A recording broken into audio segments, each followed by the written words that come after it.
السلام علیکم ورحمۃ اللہ وبرکاتہ۔ الحمد للہ رب العالمین والصلاة والسلام علی رسولہ الکریم وعلی آلہ وصحبہ اجمعین، اما بعد۔ عن ام عطیہ رضی اللہ عنہا قالت امرنا رسول اللہ صلی اللہ علیہ وسلم ان نخرجہن فی الفطر والاضحى العواتق والحیض وذوات الخدور، فاما الحیض فیعتزلن الصلاة ویشهدن الخیر ودعوة المسلمین۔ قلت یا رسول اللہ احدانا لا یکون لها جلباب، قال لتلبسها اختها من جلبابها، رواہ مسلم فی صحیحہ فی کتاب صلاۃ العیدین۔ محترم سامعین کرام، الحمدللہ بفضل اللہ ہم لوگ رمضان کے بالکل آخری مرحلے میں ہیں۔ 29 رمضان کی یہ شب ہے، آخری تاقراتوں میں آخری عشرے کے تاقراتوں میں سے سب سے آخری تاقرات ہے، اور اگر اللہ تبارک و تعالیٰ نے چاہا تو انشاءاللہ ایک روز کے بعد ہم لوگ شوال کے مہینے میں داخل ہوں گے، اور اس دن ہم لوگ عید کی نماز پڑھیں گے اور اللہ کی رضامندی کو مد نظر رکھتے ہوئے عید کو منائیں گے۔ سامعین کرام، ابھی ہم نے آپ کے سامنے صحیح مسلم کتاب صلاۃ العیدین حدیث نمبر 890 سیدہ ام عطیہ رضی اللہ عنہا کی ایک حدیث آپ کے سامنے ہم نے پیش کی ہے۔ اس حدیث میں دین اسلام کا پیغام ہے جو دین اسلام کے ماننے والوں کے نام۔ ابھی آپ لوگ بھی دعویٰ کرتے ہیں، بہت سارے لوگ بھی دعویٰ کرتے ہیں کہ ہم دین اسلام کے ماننے والے ہیں، تو اس حدیث کے اندر دین اسلام کا پیغام دین اسلام کے ماننے والوں کے نام ہے، اور اس حدیث کے اندر پیارے رسول صلی اللہ علیہ وسلم کا ایک حکم ہے جو آپ صلی اللہ علیہ وسلم کے امتی کے لیے ہے۔ آپ لوگ بھی امتی ہونے کا دعویٰ کرتے ہیں، بہت سارے لوگ دنیا میں اللہ کے رسول صلی اللہ علیہ وسلم کے ہم امتی ہیں، اس کا دعویٰ لوگوں کے سامنے پیش کرتے ہیں۔ تو اس حدیث کے اندر جو نبی صلی اللہ علیہ وسلم کا حکم ہے وہ آپ صلی اللہ علیہ وسلم کے امتی کے لیے ہے۔ اس حدیث کے اندر جو باتیں بیان کی گئی ہیں بہت زمانے سے آپ علماء کرام کی زبانی سنتے ہوئے آئے ہوں گے، لیکن اس حدیث کے اندر جو گہرائی ہے، جو گہرائی ہے، اور جو پیارے رسول صلی اللہ علیہ وسلم کے حدیث کے جو پوائنٹس ہیں، اگر ان پوائنٹس پر امت محمد غور و فکر کر لے تو یقینی طور پر وہ نبی اکرم صلی اللہ علیہ وسلم کی اطاعت و اتباع کو ہی اپنے لیے سب کچھ سمجھیں گے۔ دیکھیے، ام عطیہ رضی اللہ عنہا روایت کرتی ہیں، وہ کہتی ہیں کہ رسول اللہ صلی اللہ علیہ وسلم نے ہمیں حکم دیا کہ ہم ان کو یعنی مستورات کو یعنی خواتین کو، یعنی دین اسلام کی جو دینی مائیں اور بہنیں ہیں ان کو، کون کہہ رہی؟ ام عطیہ رضی اللہ عنہا، وہ خود امت کی ایک خاتون ہے، صحابیات میں سے ایک صحابیہ ہیں۔ وہ کہتی ہیں کہ رسول اللہ صلی اللہ علیہ وسلم نے ہم کو حکم دیا کہ ہم لوگ ان کو یعنی عورتوں کو عید الفطر کے لیے اور عید الاضحیٰ کے لیے یعنی عید کی نماز کے لیے نکالے کیا مطلب؟ یعنی گھر سے نکال کر کے ان کو یا تو عیدگاہ لے جائے یا مسجد ملا کر کے عید کی نماز ادا کروائے۔ آگے مزید انہوں نے ڈیٹیل اور تفصیل کیا، ان عورتوں کو باہر نکالے، ان عورتوں کو عید کی نماز کے لیے لے جائیں جو جوان عورتیں ہیں، دوشیزہ ہیں، ان عورتوں کو لے جائیں جو ماہواری اور پیریڈ کے حالت میں ہیں، ان کو بھی لے جائیں، اور ان عورتوں کو بھی لے جائیں جو پردہ کرتی ہیں۔ محترم سامعین کرام، آگے مزید انہوں نے عرض کیا، انہوں نے بیان کیا کہ پیارے رسول صلی اللہ علیہ وسلم نے فرمایا کہ جو حائضہ عورت ہیں وہ نماز نہیں پڑھیں گی، نماز کی جگہ سے ہٹ کر کے وہیں پر رہیں گی، وَيَشْهَدْنَ، اور وہ حاضر ہوں گی کس چیز کے اندر؟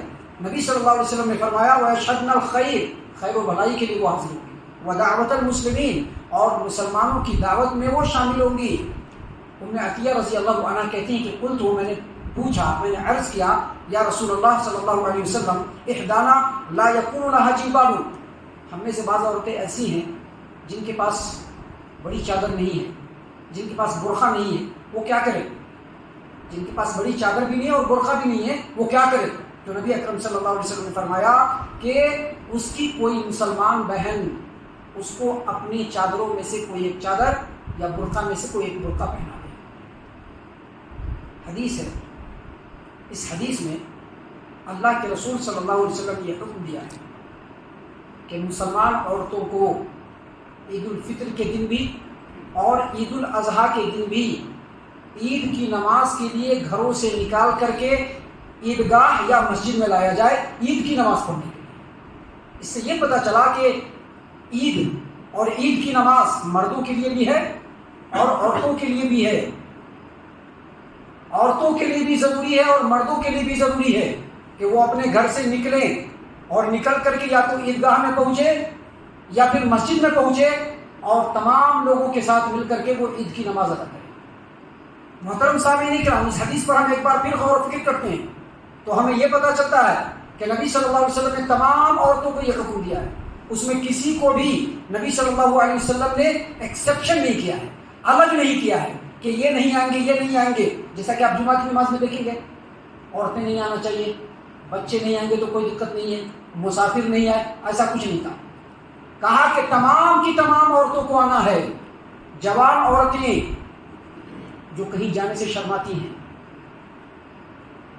پردہ والی عورتیں جو گھر سے باہر نہیں نکلتی ہیں، حتیٰ کہ وہ عورتیں جو ماہواری پیریڈ میں ہیں، جو حیض والی عورتیں ہیں، جو اس وقت نماز سے دور رہتی ہیں، ان کو بھی آنا ہے، ان کو بھی آنا ہے۔ نبی صلی اللہ علیہ وسلم نے کہا کہ تمام کی تمام عورتوں کو نکالا جائے اور ان کو یا تو عیدگاہ پہنچایا جائے یا ان کو مسجد میں لایا جائے اور آ کر کے وہ مسلمانوں کے خیر اور ان کی دعاؤں میں شامل ہو جائیں۔ سامعین کرام، اس حدیث پر ہم ایک بار پھر غور کرتے ہیں تو ہمیں یہ بھی پتہ چلتا ہے کہ نبی صلی اللہ علیہ وسلم نے سماج و معاشرے کی ذمہ دار عورتوں کو یہ ذمہ داری دی ہے۔ ہمارے نبی ہے نا، ہر دور کے مسلمانوں کے دلوں کی دھڑکن ہے محمد عربی صلی اللہ علیہ وسلم، جو زبان سے اگر دعویٰ کرتا ہے اور نبی کی بات کو نہیں مانتا ہے وہ اپنے دعوے میں جھوٹا ہے اور یقینی طور پر وہ جھوٹا ہے۔ ہمارے پیارے رسول صلی اللہ علیہ وسلم نے سماج و معاشرے کی ذمہ دار عورتوں کو یہ ذمہ داری دی ہے کہ آپ اپنے سماج و معاشرے میں سے ہر عورت کو لے کر کے آئیے، اپنی ذمہ داری کو ادا کیجیے۔ مسلمان ذمہ دار خواتین کو چاہیے کہ وہ اپنی ذمہ داری کو ادا کریں۔ اگر مائیں ہیں تو اپنی بیٹیوں کو لے کر کے آئیں، اگر ساس ہیں تو اپنی بہوؤں کو لے کر کے آئیں، لے کر کے آئیں۔ اگر آپ ماں ہیں تو، اگر آپ بہن ہیں تو اپنی بہنوں کو لے کر کے آئیں۔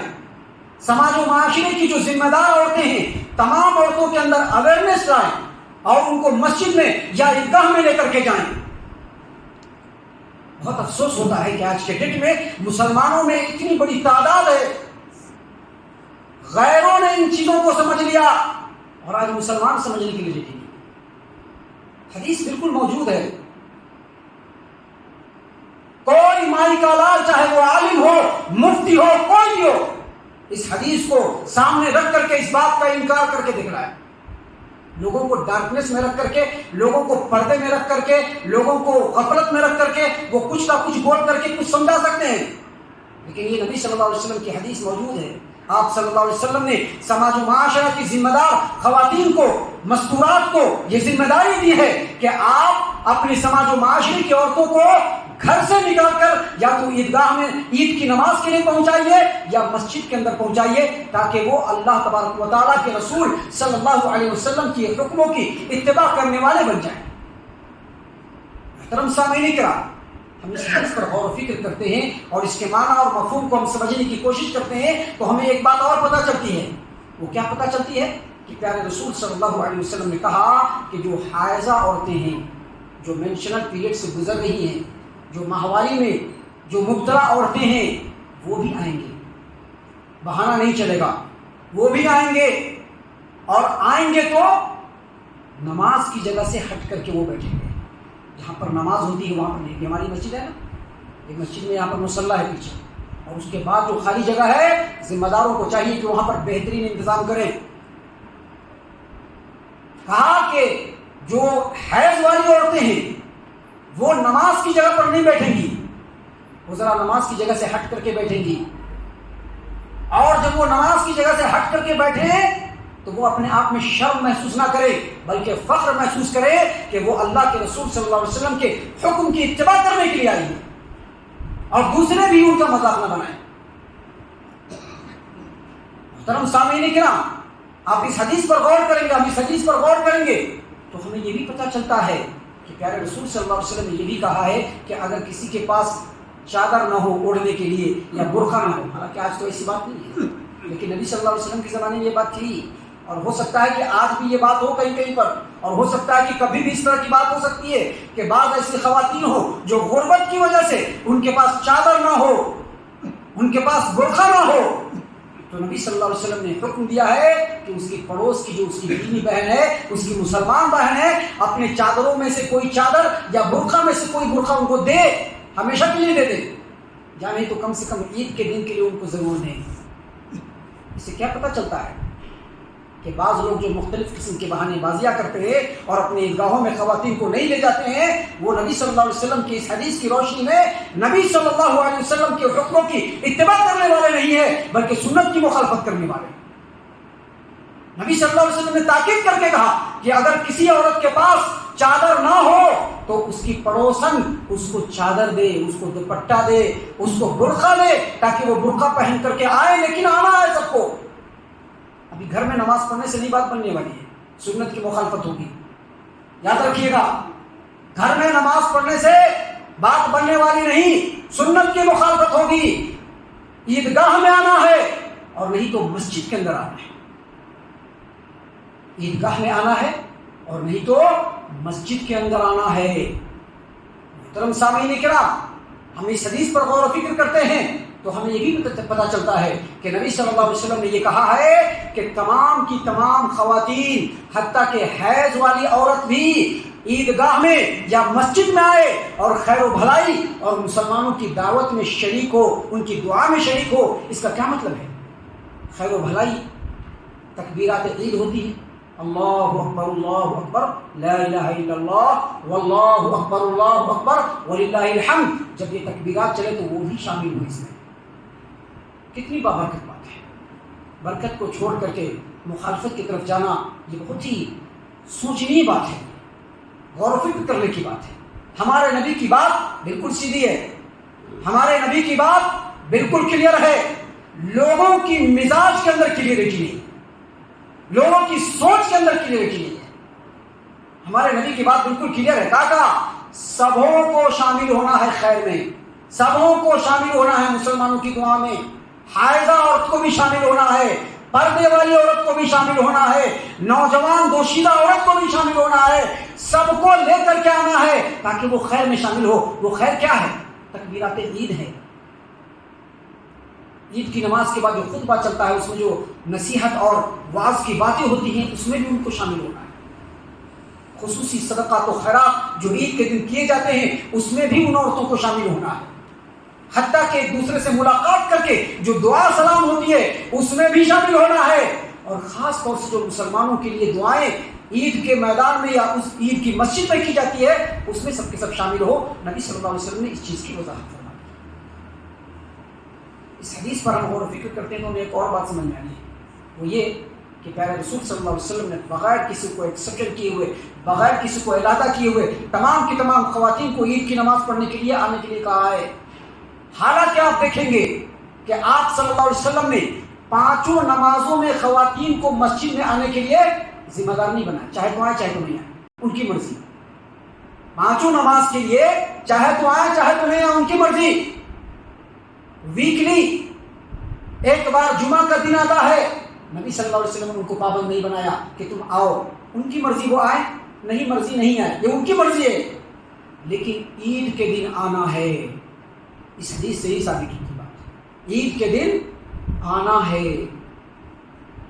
یہ جاگرکتا لائیے, سماج و معاشرے کے اندر، یہ جاگروکتا لائیے سماج و معاشرے کے اندر۔ حدیث کو کئی بار سنا ہوگا، لیکن آج اس اینگل سے سمجھ لیجئے کہ یہ ذمہ داری مسلمانوں کی ہے، یہ ذمہ داری سماج و معاشرے کی ذمہ دار عورتوں کی ہے کہ وہ ان باتوں کو لوگوں کے اندر پیش کرے۔